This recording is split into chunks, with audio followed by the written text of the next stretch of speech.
म्हणली तू तुझी बायको आणि मुली बुधवारात ठेव आणि तू रोडनी पैसे गोळा कर. हे चुकीचं आहे. कोण बोलला असं? राजशेचा माझा नवरा आहे, वैद्यांचं तेवढं आहे.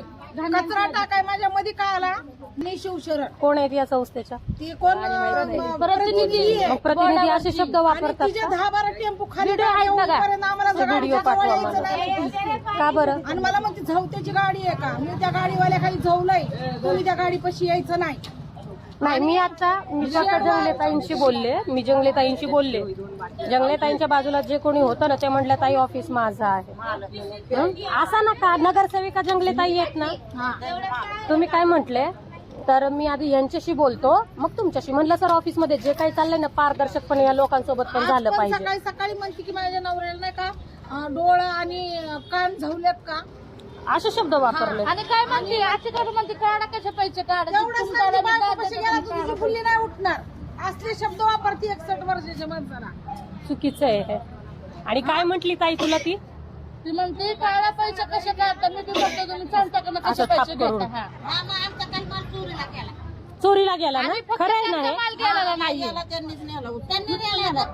रविवारची सुट्टी असते. आता आमचे पैसे बोलायचं नाही केले आमची तर मग आम्ही आता डायरेक्ट काय म्हणतात तुमच्यात जम असला तर संस्थेकरता काढून दाखवा. हे कुठलं असं बोलायला लागलेत का? म्हणजे सर्वात जास्त कष्ट आम्ही करतो ढक्कल गाड्यावाले. आम्हाला जास्त त्रास होतो. माहितीये टेम्पोवाले आयते येऊन बसतात त्यांना. बरोबर. 6 वाजता घरात सोडलं. बघा आम्ही आता आम्ही इथं वडापाव खाल्ला. बघितलं मी. बिना पाण्याचा असतो. आम्ही सकाळी 6ला येतो रोज इथं बसून दिवसभर कष्ट पाणी करून एक घाणीतून आम्ही माल काढतो आणि आम्हाला भरून देतात. काहीतरी होईन आमच्या लेकरा बाळासाठी आम्ही करतो. आणि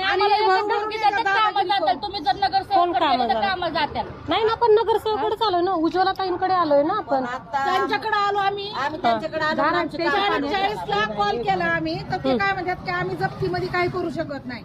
मग आम्ही कुणाला जप्ती कधीपासून सुरू करायला लागले हे आणि कुठल्या अधिकारावरती? जप्ती केली 2 टेम्पो माल न्याला ओढून याला आता पाडव्याला केलं. ओढून माल त्यांच्या दुकानात नाही टाकलं की लगेच जप्ती करा. म्हणजे काय म्हणतो तुम्ही कचऱ्यासाठी आम्हाला जबरदस्ती करा. तुम्ही कचरावाला द्या, सुका द्या, हे करा. मालासाठी तुम्ही करू नका ना. खरं म्हणजे जबरदस्ती कोणीच कोणावर करू शकत नाही.